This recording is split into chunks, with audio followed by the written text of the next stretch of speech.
قطر میں مولانا فضل الرحمان کی حماس رہنماؤں خالد مشعل اور اسماعیل ہانیہ سے ملاقات۔ مسئلہ فلسطین پر رہنماؤں میں تفصیلی تبادلہ خیال ہوا۔ ترجمان JUI کے مطابق اسرائیل فلسطین میں مظالم ڈھا رہا ہے۔ مولانا فضل الرحمان نے کہا کہ امت مسلمہ کا فرض ہے کہ وہ اسرائیلی مظالم کے خلاف متحد ہو جائے۔ انسانی حقوق کے دعوے دار ممالک ہتھیاروں سے بھرے جہاز لے کر تل ابیب پہنچ رہے ہیں۔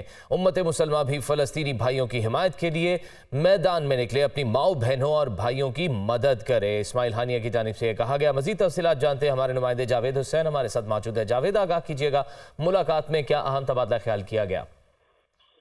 جی دیکھیں، سربراہ JUI مولانا فضل الرحمان قطر کے 4 روزہ دورے پر پہنچے ہیں اور گزشتہ رات یہ وہاں پر پہنچے ہیں اور ان کے ساتھ سیکرٹری جنرل JUI سندھ مولانا راشد محمود اور مفتی ابرار بھی ان کے ساتھ موجود ہیں۔ اور اس موقع پر JUI کے سربراہ مولانا فضل الرحمان نے حماس کے رہنماؤں خالد مشعل اور اسماعیل ہانیہ سے ملاقات کی ہے اور اس ملاقات میں جو ہے وہ مسئلہ فلسطین پر رہنماؤں میں تفصیلی تبادلہ خیال ہوا ہے۔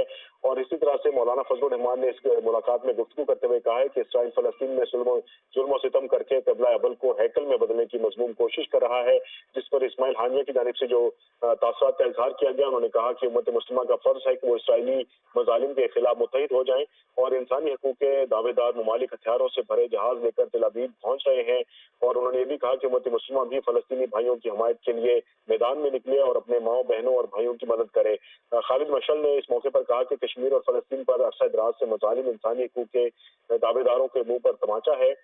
اور مولانا فضل الرحمان نے جو اپنی اظہار خیال کیا ہے اس میں یہ کہا ہے کہ ترقی یافتہ ممالک کے دعوے داروں کے ہاتھ معصوم بچوں اور خواتین کے خون سے رنگے ہوئے ہیں اور فلسطینی صرف اپنی زمین ہی نہیں بلکہ امت مسلمہ کی طرف سے فرض ادا کرتے ہوئے قبلہ اول کی آزادی کی جنگ لڑ رہے ہیں۔ اور وقت آ گیا ہے کہ امت مسلمہ عملی میدان میں فلسطینی بھائیوں کے ساتھ شانہ بشانہ کھڑے ہوں۔ اور اسماعیل ہانیہ کی طرف سے کہا گیا کہ مولانا فضل الرحمان پاکستان میں فلسطین کے سفیر کا کردار ادا کر رہے ہیں۔ اور اس موقع پر جو ترجمان ہے ان کی جانب سے جو بیان جاری کیا گیا ہے اس میں بتایا گیا کہ مولانا فضل الرحمان نے شہداء کی بلندی درجات اور زخمی کی جلد صحت یابی کی دعا بھی کی ہے۔ دعا بھی کی گئی۔ جاوید حسین تفصیلاً آگاہ کر رہے تھے، آپ کا بہت شکریہ۔